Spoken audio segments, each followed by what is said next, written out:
The coolant system on the 991 works under a fair amount of pressure and heat.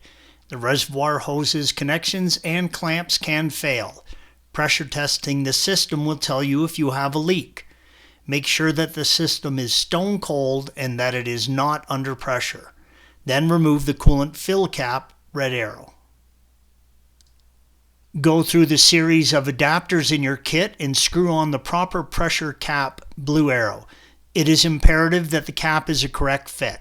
If the cap leaks air out, the test will not work.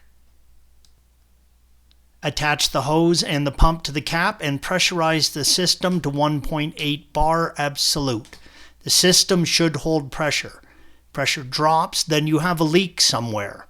This is also another reason why the cap must be an exact fit. Do not forget to release the pressure at the relief valve, blue arrow, before disconnecting the hose or unscrewing the cap.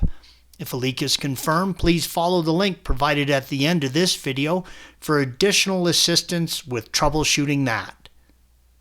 Thanks for watching. Be sure to subscribe to our channel and check out another video in this series.